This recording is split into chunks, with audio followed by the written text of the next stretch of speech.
ఓం శ్రీ మహాగణాధిపతయే నమః. ఓం శ్రీ గురుభ్యో నమః. ఓం శ్రీకృష్ణ పరమాత్మనే నమః. హరి ఓం. అందరికీ నమస్తే అండి. అందరూ కూడా ఆ భగవాన్ అనుగ్రహంతో అందరము బాగుండాలి మనసారా భగవాన్ ప్రార్థిస్తూ ఉన్నాను. ఈ రోజున మనం వినబోయే విషయం ఏంటంటే దేవాది దేవుడు శ్రీకృష్ణ భగవాన్ గురించి అయితే విందాము. ఇది భక్తి వేదాంత స్వామి ప్రభుపాదుల వారు ఇస్కాన్ స్థాపించిన ప్రభుపాదుల వారు రచించిందనమాట. చాలా ఈ బుక్ అనమాట. దేవాది దేవుడు శ్రీకృష్ణ భగవానుడు. దీనిలో మొత్తము మనకి 90 కథల వరకు అయితే ఉంటాయన్నమాట. చాలా అత్యద్భుతంగా ఉంటాయి. శ్రీకృష్ణుడు అవతరించిన దగ్గర నుంచి ఆయన అంతర్ధానం అయ్యేంత వరకు కూడా ఉంటాయి. మొత్తము 90 అధ్యాయాలు అయితే ఉంటాయన్నమాట. ఒక్కొక్కటి మనము ప్రతిరోజు కూడా ఒక్కొక్క కథ గురించి అయితే మనము విందాము. ఈ రోజున మనం మొదటి కథ గురించి అయితే విందాము. ఓం హరే కృష్ణ కృష్ణ కృష్ణ హరే హరే, హరే రామ రామ రామ హరే హరే. ముందుగా మనము హరే కృష్ణ కృష్ణ కృష్ణ హరే హరే, హరే రామ రామ రామ హరే హరే. ఈ మంత్రానికి అర్థం అనేది తెలుసుకుందాం. చాలామందికి తెలియదు. హరే కృష్ణ మహామంత్రం. రామ అంటే రాముడు అనుకుంటారు, కానీ రామ అంటే రాముడు కాదు, రాధారాణి. హరే అంటే శ్రీకృష్ణ పరమాత్మ. హరే కృష్ణ కృష్ణ కృష్ణ హరే హరే, హరే రామ అంటే రాధారాణి అనమాట. హరే రామ రామ రామ హరే హరే. ఈ మంత్రాన్ని మనకి ఎవరు ఉపదేశించారంటే చైతన్య మహాప్రభు అనమాట. చైతన్య మహాప్రభు శ్రీకృష్ణ అవతారంగా చెప్తూ ఉంటారనమాట. శ్రీకృష్ణ అవతారంగా ఆయన మనకి అవతరించారు చైతన్య మహాప్రభు. ఈయన నిమ్మాయి అంటారు, తర్వాత గౌరాంగుడు అంటారు, శ్రీ గురు గౌరాంగో అని కూడా అంటారన్నమాట. నిమ్మాయి అంటే వేప చెట్టు కింద పుట్టాడు కాబట్టి నిమ్మాయిని కూడా అంటారనమాట. నేను చిన్నగా అయితే చెప్పాను. ఇదంతా కూడా చైతన్య మహాప్రభు గురించి అయితే రాసి ఉన్నారనమాట.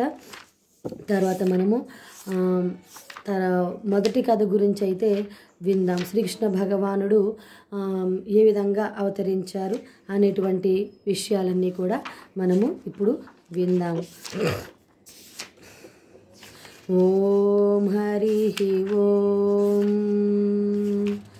హరే కృష్ణ కృష్ణ కృష్ణ హరే హరే, హరే రామ రామ రామ హరే హరే. ముందర శ్రీకృష్ణ భగవానుని అవతరణము, భగవానుడు ఏ విధంగా అవతరించి ఉన్నారు అనేటువంటి విషయాలు ఇప్పుడు మనము విందాము. శ్రీకృష్ణ భగవానుని అవతరణము. ఒకప్పుడు ఈ భూలోకం రాక్షస ప్రవృత్తి గల రాజుల పరిపాలనలో ఉండెను. అనవసరములైన వారి సైన్యముల భారంతో భూమి కృంగిపోతూ ఉండెను. ప్రపంచమంతటా అలజడులు చెలరేగెను. ఈ భూమికి అధిష్టాన దేవత అయిన భూదేవి రాక్షస ప్రవృత్తి గల రాజుల వలన తనకు కలుగుతూ ఉన్న ఉపద్రవమును గూర్చి విన్నవించుట కొరకై బ్రహ్మదేవుని వద్దకు వెళ్ళెను. భూదేవి గోరూపమును ధరించి కన్నుల నుండి నీరు కారుస్తూ బ్రహ్మదేవుని ఎదుట నిలబడెను. నిస్సహాయురాలై భగవాని కృప కొరకై ఆవిడ రోధిస్తూ ఉండెను. భూలోకంలోని కల్లోల పరిస్థితిని ఆవిడ బ్రహ్మదేవునికి విన్నవించెను. భూదేవి విన్నపమును ఆలకించిన బ్రహ్మదేవుడు బాధతో వెంటనే భగవానుడు నివసించు క్షీర సముద్రమునకు బయలుదేరెను. ఆయన వెంట శివుడు మున్నగు దేవతలను మరియు భూదేవి కూడా బయలుదేరింది. బ్రహ్మదేవుడు క్షీర సముద్రమును చేరి పూర్వము దివ్య వరాహ అవతారము దాల్చి భూమిని ఉద్ధరించిన విష్ణు భగవానుని స్తుతించసాగెను. వేదమంత్రముల్లో పురుష సూక్తమును ప్రత్యేక స్తోత్రము కలదు. సాధారణంగా దేవతలు దేవాది దేవుడగు విష్ణువును పురుష సూక్తంతో స్తోత్రము చేయుదురు. ప్రతి లోకమునకు సంబంధించిన అధిష్టాన దేవత తన లోకమున అశాంతి ఏర్పడినప్పుడు ఈ విశ్వమునకు అధినేత అయిన బ్రహ్మదేవుని దర్శించుట పరిపాటి. బ్రహ్మదేవుడు దేవాది దేవుడైన విష్ణువును ప్రత్యక్షముగా దర్శించకుండా క్షీర సముద్ర తీరమున నిలిచి సంప్రదించవచ్చును. ఈ విశ్వంలోనే శ్వేత దీపము అను లోకము కలదు. అందులో క్షీర సముద్రము కలదు. ఈ భూలోకంలో లవణ సముద్రం ఉన్నట్లు ఇతర గ్రహముల్లోనూ వివిధ సముద్రముల్లోనూ కూడా కలవని వైదిక సాహిత్యముల నుండి మనకు తెలుస్తుంది. ఎక్కడో ఏ లోకమున్ననో క్షీర సముద్రము మరెక్కడో, తైల సముద్రము మరెక్కడో, సురా సముద్రం అట్లా ఇతర సముద్రములు కలవు. క్షీరోదక సాయి అయిన విష్ణువాసుని ప్రశంసించి చేసుకున్నటకు ఇక్కడ క్షీరోదక సాయి అయిన విష్ణు, ఇక్కడ మొత్తం 3 రకాల విష్ణువులు ఉంటారు. క్షీరోదక స్థాయి, గర్భాదక స్థాయి, ఇంకొకటి ఇంకా వస్తుంది చెప్తూ ఉంటాను. క్షీరగ సాయి అయిన విష్ణు భగవానుని ప్రసన్నం చేసుకున్నట్టుకు దేవతలు చే విలక్షణమైన స్తోత్రము పురుష స్తోత్రము. క్షీర సముద్రంలో అతడు శయనించును కనుక అతనికి క్షీరదగ సాయి విష్ణు అని నామము కలిగెను. అతడే దేవాది దేవుడు. ఆయన నుండే ఈ విశ్వంలోని సర్వావతారములు అవతరిస్తూ ఉన్నవి. దేవతలందును పురుష సూక్తముతో దేవాది దేవుని స్తుతించినను ఎట్టి సమాధానము రానుందన బ్రహ్మ ధ్యాన నిమగ్నురాడయ్యను. అప్పుడు విష్ణు భగవాను నుండి బ్రహ్మదేవుడు ఒక సందేశం ప్రసారమయ్యను. ఆ సందేశమును బ్రహ్మ దేవతలకు ప్రసారం చేసెను. వైదిక జ్ఞానం పొందు పద్ధతి ఇదే. బ్రహ్మదేవుడు వైదిక జ్ఞానమును దేవాది దేవుని నుండి మొదట హృదయము ద్వారా పొందెను. శ్రీమద్భాగవత ప్రారంభంలో తేనే బ్రహ్మ హృదయ అధికవయే అని తెలుపవలసింది. అనగా వేదములు దివ్య జ్ఞానం బ్రహ్మదేవునికి హృదయం ద్వారా ప్రసారము చేయబడుచు ఉన్నది అర్థము. ఇక్కడ కూడా ఆ విధముగానే విష్ణు భగవానుడు ప్రసారం చేసిన సందేశమును బ్రహ్మదేవుడు మాత్రమే తెలుసుకోగలిగాను. దానిని అతడు వెంటనే దేవతలకు ప్రసారము చేశాను. ఆ సందేశం ఏమనగా, దేవాది దేవుడు తన సర్వోత్కృష్టమైన శక్తులతో కూడి త్వరలో భూలోకమును అవతరించబోతున్నాడు. ఆయన భూలోకంలో దుష్ట శిక్షణ శిష్టరక్షణ అయిన కర్తవ్యమును నిర్వర్తించు వరకు దేవతలు కూడా ఆయనకు తోడ్పడట కొరకై భూలోకమును చేరవలేరు. దేవాది దేవుడు అవతరించలు బోవు యదువంశంలో దేవతలు వెంటనే ధర్మించవలేను. దేవాది దేవుడకు శ్రీకృష్ణుడు స్వయంగా వసుదేవుని పుత్రుడై అవతరించెను. ఆయన అవతరణకు పూర్వమే దేవతలు తన భార్యతో సహా కర్తవ్య నిర్వహణలో ఆయనకు తోడ్పడుట కొరకై భూలోకంలోని వివిధ పవిత్ర కుటుంబముల్లో జన్మించారు. ఇక్కడ ప్రయోగించబడిన పదము తత్ప్రియార్థం. దేవతలు దేవాది దేవుణ్ణి సంతృప్తిపరచుట కొరకై భూలోకమున జన్మించరని దీని అర్థం. మరోలా చెప్పాలంటే దేవాది దేవుని తృప్తిపరచుట కొరకై జీవించు జీవుల దేవతలు శ్రీకృష్ణు స్వాంగ విశ్వంలోని లోకమును తన కోట్ల కొలది పడగలపై వహించు అనంతుడను శ్రీకృష్ణుని అవతారమునకు పూర్వమే భూమిపై అవతరించునని కూడా దేవతలకు తెలియబడింది. బద్ధజీవులను మోహితులను చేయు విష్ణువు బహిరంగ శక్తి మాయ కూడా దేవాదేవుని లక్ష్యమును నిర్వర్తించుటకు అవతరించునని వారికి తెలుపబడింది. ప్రజాపతులందరికీ పెత్తి అయిన బ్రహ్మదేవుడు దేవతలకును భూదేవికిని తగిన ఆదేశమునిచ్చి మధురమైన వాక్యములతో వారిని ఓదార్చి భౌతిక విశ్వంలో గల ఉన్నత బ్రహ్మలోకమునకు అతడు బయలుదేరును. ఆ కాలములో యదువంశంలో ప్రముఖుడైన సూరసేన మహారాజు మధుర దేశమును సూరసేన మండలమును పరిపాలిస్తూ ఉండెను. సూరసేన పరిపాలనలో యదువంశరాజులకు మధుర రాజధానిగా ఉండెను. యదువంశరాజులు ధర్మనిష్ఠురగుట వలను శ్రీకృష్ణుడు ద్వారకలో వలె మధురలోను శాశ్వతంగా నివసించనని ఎగురుట చేత యదువంశరాజులు మధురను తమ రాజధానిగా చేసుకుండ్రి. ఒకప్పుడు సూరసేన మహారాజు పుత్రుడైన వసుదేవుడు దేవకిని వివాహమాడి నూతన వధువుతో పాటు తన రథములో రాచనగరమునకు వెడుతూ ఉండెను. దేవకి తండ్రి అయిన దేవకుడు తన పుత్రిక పట్ల గొప్ప ప్రేమ కలవాడొకడ చేత ఉదారముగా హరణమును ఇచ్చెను. అతడు సంపూర్ణంగా అలంకరించబడిన 100 కొలది రథములను కానుకగా ఇచ్చాను. ఆ సమయంలో ఉగ్రసేనుని పుత్రుడైన కంసుని తండ్రి ఉగ్రసేనుడు, దేవకీ తండ్రి దేవకుడను అహకుని పుత్రుడైనందున వారు అవకుడి పుత్రునైనందున వారు సోదరులు కనుక దేవకి కంసుని వరుసకు మాత్రమే సోదరి అయినను ఆవిడ సొంత సోదరిగానే చలామణి అయింది. తన సోదరి అయిన దేవకిని సంతోషపరచుట కొరకై వసుదేవుని రథమును కంసుడే స్వయంగా తోలుచుండెను. వైదిక నాగరికతను అనుసరించి కన్యకు వివాహము జరిగినప్పుడు ఆవిడ సోదరుడు ఆమెను తన బావగారి గృహమునకు చేర్చుట సంప్రదాయము. నూతన వధువు తన పుట్టింటి నుండి వియోగమును భరింపజాలదు కనుక సోదరుడు సోదరి అత్తవారింటికి వరకు వెంట వెళ్ళును. దేవకుడు తన పుత్రిక అయిన దేవకికి ఇచ్చిన కానుకలివి: స్వర్ణధామములు, అలంకరింపబడిన 400 ఏనుగులు, అలంకరింపబడిన 1500 అశ్వములు, అలంకరింపబడిన 18 రథములు. దేవకుడు తన పుత్రిక వెంట 200 మంది అందమైన దాసీకన్యలను కూడా పంపెను. భారతదేశంలో నేటికి ఆచారంలో గల క్షత్రియ వివాహ పద్ధతిలో వివాహితుడైన క్షత్రియ వరుని వెంట నవవధులతో పాటు ఆమె చెలికత్తెలు కూడా కొంతమంది రాజు యొక్క అంతఃపురను వెళ్ళుదురు. ఇట్లు రాణి వెంట వెళ్ళువారు దాసీజనముగా వ్యవహరింపబడును. నిజానికి వారు రాణిగారి సఖీజనముగా భావింపబడుదురు.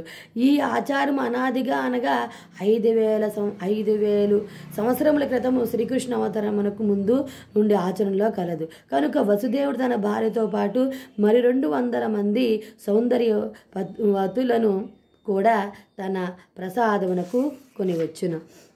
వధువరులు రథములో వెడుతున్నటువంటి ఆ శుభ సమయములు సూచించుటకు వివిధ రకాల సంగీత వాద్యములు మ్రోగించబడెను. శంఖములు, శృంగములు, మృదంగములు, ధక్కలు మ్రోగుచుండగా అది ఒక వాద్య సంగీత సమ్మేళనంగా ఉంచెను. అందరూ ఆనందముగా తరలి వెళుతూ ఉండరి. కంసుడు రథమును తోలుచుండెను. ఆ సమయంలో హఠాత్తుగా ఆకాశం నుండి ఆశ్చర్యకరమైన ఒక అశరీరవాణి వినిపించెను. ప్రత్యేకించి కంసుని సంబోధిస్తూ ఆ వాక్కు ఇట్లను: కంస, నీవు ఎంతటి అవివేకివి! నీవు నీ సోదరి నీ బావ ప్రయాణిస్తున్నటువంటి రథమును తోలుచు ఉన్నావు. కానీ నీ సోదరు అష్టమ గర్భంలో జన్మించు శిశువు నిన్ను చంపునని నీకు తెలియదు. కంసుడు భోజవంశమునకు చెందిన ఉగ్రసేనుని పుత్రుడు. అతడు భోజవంశరాజుల్లోనికి గొప్ప రాక్షస ప్రవృత్తి గలవాడని ప్రతీతి. ఆకాశం నుండి వెలువడిన భవిష్యవాణిని వినిన వెంటనే కంసుడు దేవకీదేవి కేశములను పట్టుకుని కత్తితో వధించుటకు సిద్ధపడను. సిగ్గుమాలిన క్రూరుడైన కంసుని ప్రవర్తనకు వసుదేవుడు ఆశ్చర్యపడను.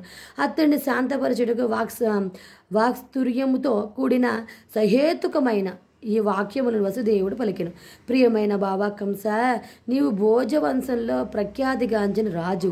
నీవు మహాయోధుడవని పరాక్రమంతుడవని ప్రజలు అనుగుదురు. అటువంటి నీకు వివాహ శుభ సమయంలో సొంత సోదరి అయిన స్త్రీని చంపుటకు సిద్ధపడినంత ఆగ్రహం ఎట్లు కలిగినది? మరణమును గూర్చి నీవెందుకు భయపడవలేను? మరణము పుట్టుకతోనే పుట్టింది. నీవు జన్మించిన నాటి నుండి మరణించుటను ఆరంభించితివి. ఇప్పుడు నీకు 25 సంవత్సరములను కుందాం. అనగా నీవు ఇదివరకే 25 సంవత్సరములు మరణించితివని అర్థం. ప్రతి నిమిషము ప్రతి క్షణము నీవు మరణిస్తూ ఉన్నావు కనుక ఎందుకు నీకు మృత్యువు గూర్చి అంతగా భయపడుతున్నావు? మృత్యువును తప్పించుకోలేం. నీవు నేడు లేక 100 సంవత్సరముల తర్వాతనైనా మరణించవచ్చును. కనుక నీవు అంతగా ఎందుకు భయపడవలేను? నిజానికి మృత్యు అనక ప్రస్తుత శరీర వినాశనం. ప్రస్తుత దేహం తన కార్యకలాపాలను విడిచి పంచభూతాల్లో కలిసిన వెంటనే దేహములోని జీవి తన ప్రస్తుత కర్మఫలమును అనుసరించి మరొక దేహమును స్వీకరించదు. అది ఎట్లనగా వీధిలో నడుచువారు ఒక అడుగు ముందుకు వేసి ఆ అడుగు భూమిపై స్థిరముగానున్నదని విశ్వసించినప్పుడే 2వ అడుగును వేయును. ఆ విధంగా ఒకదాని తర్వాత ఒకటి దేహములు మారుతూ ఉండెను. ఆత్మ విభిన్న శరీరములోని ప్రవేశించెను. గొంగళి పురుగులు ఒక రెమ్మ నుండి మరొక రెమ్మకు ఎంత జాగ్రత్తగా దాటునో చూడుము. ఆ విధముగానే తన తదుపరి శరీరం ఉన్నంత ప్రామాణికుల చేత నిర్ణయింపబడిన వెంటనే జీవుడు తన శరీరమును మార్చుకును. జీవుడు తన భౌతిక ప్రపంచముల్లో బద్ధుడై ఉన్నంత వరకు ఒకదాని తర్వాత మరొకటిగా భౌతిక శరీరమును అంగీకరించక తప్పదు. ప్రకృతి నియమాలు అతని ఈ జీవితపు కర్మలను కర్మఫలములను అనుసరించి ప్రత్యేకమైన మరొక దేహమును అందించును. నిజానికి ఈ దేహము మనము ఎల్లప్పుడూ స్వప్నంలో దర్శించు దేహములలో ఒక దాని వంటిది. మానసిక కల్పన అనుసరించి నిద్రించున్నప్పుడు కలుగు స్వప్నంలో మనము పెక్కు దేహములను సృష్టించుకుంటాము. బంగారమును మనము చూచి ఉంటిమి, అట్లే పర్వతమును చూచి ఉంటిమి. ఈ రెండు భావములు కలయికతో మనము స్వప్నంలో పర్వతమును చూడగలుగుదుము. ఒకసారి మన దేహం ఆకాశంలో ఎగురుతున్నట్లుగా స్వప్నమును చూచుదుము. అప్పుడు మనము మన ప్రస్తుత దేహమును పూర్తిగా విస్మరిస్తాం. అట్లే ఈ దేహములు కూడా మారుతున్నవి. నీవు ఒక దేహంలో ఉన్నప్పుడు పూర్వము దేహమును విస్మరింతుము. స్వప్నంలో ఎన్నో నూతన దేహములతో సంబంధము కలగవచ్చును, కానీ మేలుకొనిన వెంటనే వాటన్నింటినీ విస్మరింతుము. నిజానికి ఈ భౌతిక దేహములన్నీ మన మానసిక కల్పనల సృష్టియే. అయినను ప్రస్తుత క్షణంలో మన పూర్వ దేహములను తిరిగి జ్ఞప్తికి తెచ్చుకొనవలెను. మనస్సు స్వభావము చంచలము. ఇది ఒక సమయంలో ఒక విషయమును అంగీకరించును, మరుక్షణంలో దానిని నిరాకరించును. ఇంద్రియ సంతృప్తికి సంబంధించిన రూప, రస, గంధ, శబ్ద, స్పర్శాలైన అన్నింటినీ స్వీకరించుట, నిరాకరించుట మనస్సు పద్ధతి.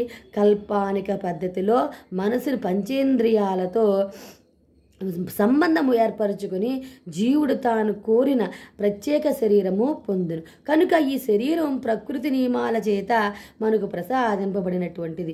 జీవుడు తిరిగి భౌతిక ప్రపంచమునకు వచ్చిన ప్రత్యేకమైన దేహము వలనే పూర్వ జన్మ నుండి సంక్రమించిన మన మానసిక వాసనలను బట్టి మనము సుఖించుటయో దుఃఖించుటయో సాధ్యపడి. నిజానికి మరణ సమయంలో గల మన మానసిక పరిస్థితిని బట్టి మనకు ప్రత్యేకమైన నూతన దేహము కల్పించబడుతూ ఉన్నది.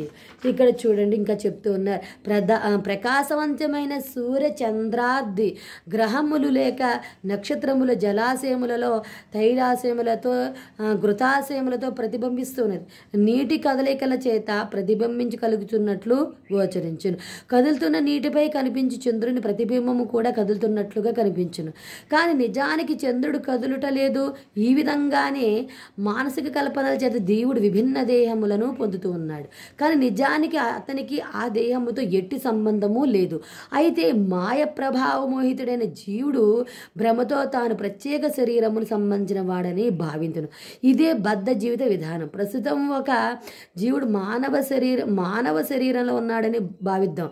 తాను మానవ సంఘమునకో ఒక ప్రత్యేక దేహమునకో ఒక ప్రత్యేక ప్రదేశమునకో చెందినవాడని అతడు భావించు. ఈ విధంగా అతడు దానితో గుర్తించుకునము. తాను కోరని మరొక దేహము కొరకై తనను తాను అనవసరంగా సంసిద్ధుని చేసుకున్నాను. అటువంటి వాంఛలు మనస్సు యొక్క సంబంధ విభిన్న దేహములు పొందుటకు కారణము అలగుతున్నవి. భౌతిక ప్రకృతి దేహము ఎంతటిదనగా జీవుడు ఏ దేహమును పొందునను సంతృప్తి నుండి మిక్కిలి సంతోషంతో తనను దానితో గుర్తించుకున్నాను. కనుక నీవు నీ దేహము మరియు మనసుల ఆదేశములకు వశుడు కాగలడని ప్రార్థిస్తున్నాను. నూతన వివాహితి అయిన తన సోదరి పట్ల అసూయ చెందవలదని కంసుని వసుదేవుడు ఆ విధంగా ప్రార్థించాను. ఎవరును ఇతరుల పట్ల అసూయ పడరాదు. ఎందుకనగా అసూయ ఇహలోకంలోను మరియు మరణానంతరం మనలను దండించు యమధర్మరాజు సమక్షంలోను కూడా భయమునకు కారణమగుతున్నది. దేవకి నీ సోదరి అని పలుకుతూ దేవకి పక్షమును కూడా వసుదేవుడు కంసు నీట్లు అర్థించాను. సోదరుని గాని తన సంతానములు రక్షించవలేను. ఏమైనా పరిస్థితి చాలా సున్నితమైంది. వివాహ శుభ సమయము కనుక నీవు దేవకిని వధించినచో నీ గొప్ప కీర్తిని భంగము వాటిల్లును అని వసుదేవుడు విన్నవించాను. వసుదేవుడు సదుపదేశంతోనూ వివేచనతోనూ కంసుని సమాధాన పరచుటకు ప్రయత్నించి, కానీ కంసుడు రాక్షస గుణ సంపర్కము గలవాడు చేత సులభంగా సమాధాన పడువాడు కాదు. అతడు అత్యున్నతమైన రాజవంశంలో జన్మించెను. తన రాక్షస గుణం చేత నిరంతరము రాక్షసుడనే ప్రవర్తించును. తర్వాత విందాము. చూడండి, ఇక్కడ చిత్రపటంలో చూపిస్తున్నారు. భగవానుడు ఈ విధంగా తల్లిదండ్రులకు తెలిపి వెంటనే సామాన్య శిశువు వలె మారి మౌనంగా ఉండెను అనే ఈ చిత్రం ద్వారా చూపిస్తూ ఉన్నారనమాట. తర్వాత ఈ చిత్రంలో పూతన వధ అనమాట ఇది.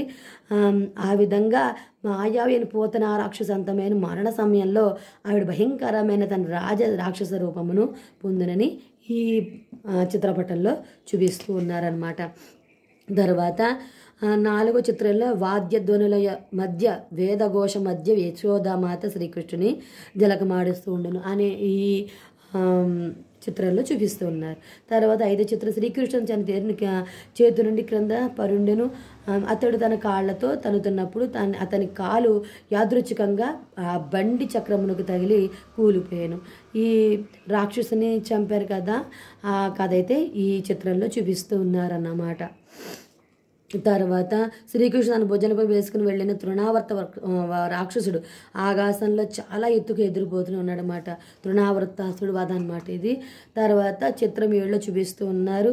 ఈ విధంగా నందమహారాజు ఈయనమాట నందమహారాజు చేత అభ్యర్థుడైతేన గర్గముని తన నామకరణోత్సవమునకు నందమహారాజు పశువుల కొట్టములో సాధ్యమైనంత రహస్యముగా జరిపించను అని ఈ చిత్రపటంలో చూపిస్తూ ఉన్నారన్నమాట. తర్వాత మేము మా పెరుగు వెన్న పాలను రహస్యంగా చీకటి గదుల్లో దాచిన శ్రీకృష్ణ బలరాములు తన దేహంపై గల ఆభరణముల కాంతితో చీకటితోనున్న వాటిని వారు కనుగొంచున్నారని ఈ చిత్రపటంలో చూపిస్తూ ఉన్నారు. ఎంత దాచినా కానీ కృష్ణ బలరాములు వెన్న వెతుక్కుని తినేస్తూ ఉన్నారని ఈ చిత్రపటంలో అయితే చూపిస్తూ ఉన్నారనమాట. తల్లి చేత అట్లు ఆజ్ఞాపించబడిన దేవాదేవుడు శ్రీకృష్ణ భగవానుడు సామాన్య బాలను వలె అంటే అతని నోటిని తెరిచి చూపించను విశ్వమంతా కూడా తల్లి యశోదామాతకి చూపిస్తూ ఉన్నారనమాట ఈ చిత్రపటంలో. తర్వాత మహాయోగులు సైతం తన ధ్యానం అన్నడు సమీపించారా అని దేవాదేవుడిని యశోదామాత మూలకు తరిమి కొట్టునకు ప్రయత్నించాను. ఇది దేవాదేవుడు శ్రీకృష్ణ దామోదర లీల అనమాట ఇది. తర్వాత రోటికి కట్టేస్తారు కదా యశోదామాత, అప్పుడు పరిగెట్టేస్తూ ఉంటారు దేవాదేవుడు.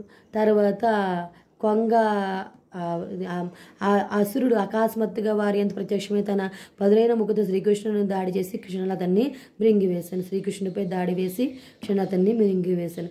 ఇది కొంగ రూపంలో వచ్చి శ్రీకృష్ణ భగవాన్ మింగేద్దామని ఇదొక లీల అన్నమాట.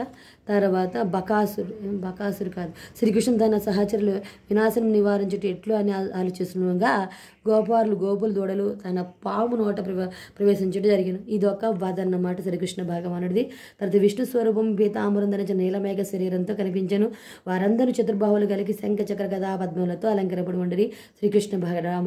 ఈ విధంగా ఈ లీల చూపిస్తూ ఉన్నారు.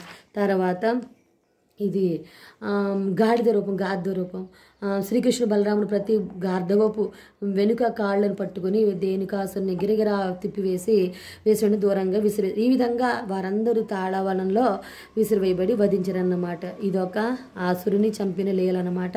తర్వాత శ్రీకృష్ణ గ్రామంలో ప్రవేశించగానే గోప యువతలు మందహాసం శ్రీకృష్ణుడు వేణువును మ్రోగిస్తూ గోపాలనను మందహాసము సుందర వాదనములు చూసి ఆనందిస్తూ ఉన్నారన్నమాట. ఇదొక శ్రీకృష్ణ భగవాన్ చూపిన లీలన్నమాట. తర్వాత కాళీ మర్దనం. ఈ విధంగా రాక్షసుడు సదుపదేశంను లక్ష్య పెట్టారు. తర్వాత అతడు దృఢ సంకల్పమైన దొంగ వంటి వాడు. దొంగకు ఎంత నీతిని ప్రబోధించినను ప్రయోజనము ఉండదు. ఈ విధంగానే స్వాభావికంగా అసుర ప్రవృత్తి నాస్తిక ప్రవృత్తి గలవారు సదుపదేశాలు ఎంతటి ప్రామాణికులైన వాటిని వారు గ్రహింపజాలరు. దుర్మార్గ మనస్తత్వంతో ఉన్నవాడు రాక్షసులు మంచి చెప్తే వింటారా? వినరు కదా. అలాగ వసుదేవుడు ఎంత చెప్పినా కానీ కంసుడు వినట్లేదన్నమాట. సురాసురుల మధ్య గల భేదమేమి సదోపదేశం విని తదనుగుణంగా జీవితపు గడుపుటకు ప్రయత్నించేవారు దేవతలు. అట్టి సదోపదేశమును గ్రహింపని వారు రాక్షసులుగా పిలువబడుతూ ఉంటారు. కంసుని శాంతపరచుటకు ప్రయత్నించి విఫలుడైన వసుదేవుని తన భార్య దేవకిని ఎట్లు రక్షించవలుకోవాలని బోధపడలేదు. అపాయ అపాయం ఎదురైనప్పుడు ఆ అపాయ స్థితిని తప్పించుకున్నట్టుగా వివేకవంతులైన వారు సాధ్యమైనంత వరకు ప్రయత్నిస్తూనే ఉండవాలి. ఆ తన బుద్ధిని అంతటిని వినియోగించినను అపాయ స్థితిని తప్పించుకోలేకపోయినచో అందులో తనని తప్పేమీ ఉండదు. ప్రతి ఒక్కరూ తమ విధులు నిర్వహించుటకు సాయుధలా ప్రయత్నించున్నాను. అతని ప్రయత్నములు విఫలమైనను అందులో అతని తప్పేమీ ఉండదు. వసుదేవుడు తన భార్య కొరకై ఇట్లు ఆలోచించను. ప్రస్తుతం ఏదో ఒక రకంగా దేవకి జీవితమును రక్షించవలేను, సంతానం కలిగిన పెదప తిరిగి ఎట్లు రక్షించుకోవాలనో ఆలోచించవను. మరింకను ఈ విధంగా ఆలోచించినను కంసుడు భావించినట్లుగా కంసుని వధించగల పుత్రుడు కలిగినచో దేవకి మరియు పుత్రుడు ఎలాగైనా రక్షించబడదు. ఎందుకనగా విధి బలీనమైనందున ప్రస్తుతం ఏదో విధంగా దేవకి జీవితమును రక్షించవలేను. దావాగ్ని అరణ్యంలోని ఏదో ఒక చెట్టుకు అంటుకొని అది ఎట్లు దహించి వేయును విషయమును నిస్సందేహంగా ఎట్లు చెప్పలేమో జీవుడు కూడా ఎటువంటి ప్రత్యేక దేహము ధరించునని ఖచ్చితంగా చెప్పలేము. అరణ్యంలో దావానలము చెలరేగినప్పుడు మంటలు గాలి వీచుడుకు బట్టి ఒక చెట్టు నుండి మరొక చెట్టుకు జాగరూకతతో ప్రవర్తించును.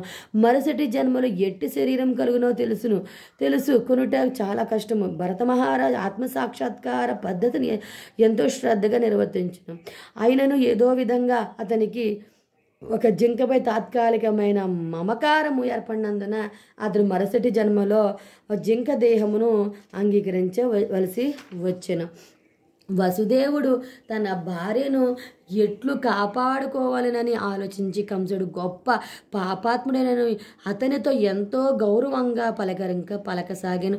కొన్ని పరిస్థితుల్లో వసుదేవుని వంటి మహాశీలవంతుడు కూడా కంసుని వంటి మహాక్రూరత్ముని పొడగవలసి వచ్చును. వ్యవహార కుశలత విధము అనగా ఇదే. వసుదేవుడు అంతరంగంలో గొప్ప దుఃఖమును అనుభవిస్తున్నాను, బాహ్యంగా చిరునవ్వు ప్రదర్శించును. ఎందుకనగా కంసుడు మహాక్రూరుడు, నిర్లజ్ఞాపరుడైన అతన్ని వసుదేవునికి అట్లు సంబోధించవలసి వచ్చాను. వసుదేవుడు కంసునితో ఇట్లనెను, ప్రియమైన బావా, నీ సోదరు నుండి నీకు ఎట్టి అపాయము కలదని దయచేసి విశ్వసింపుము. నీవు ఆకాశము నుండి వెలువడిన భవిష్యవాణిని వినుట వలన ఏదో అపాయం కలని భావిస్తూ ఉన్నావు. ఆ కలగబో అపాయం నీ సోదరి పుత్రుల నుండి కదా. వారిప్పుడు లేరు, మున్మందు పుత్రులు కలుగకపోవచ్చును, ఎవరికి తెలియను. అట్లా ఆలోచించినచో ప్రస్తుతం నీవు సురక్షితుడవు. నీ సోదరుని నీకు ఎట్టి అపాయము లేదు. ఆమెకు పుత్రులు కలిగినప్పుడు నీవు సముచితమైనటువంటి నిర్ణయం తీసుకోవచ్చునని వారిని నీకు సమర్పించునని వాగ్దానం చేయుచున్నాను. కంసునికి వసుదేవుడు చేసిన వాగ్దానపు విలువ తెలుసును. వసుదేవుని వాదన అతనికి విశ్వాసమును కలిగించను. తాత్కాలికంగా సోదరిని వధించటం అనే పాపపు కర్మకు పూనుకొట్టుగా మానెను. వసుదేవుడు సంతోషించి కంసుని నిర్ణయమునకు ప్రశంసించి అతడు తిరిగి తన గృహమునకు మరలెను.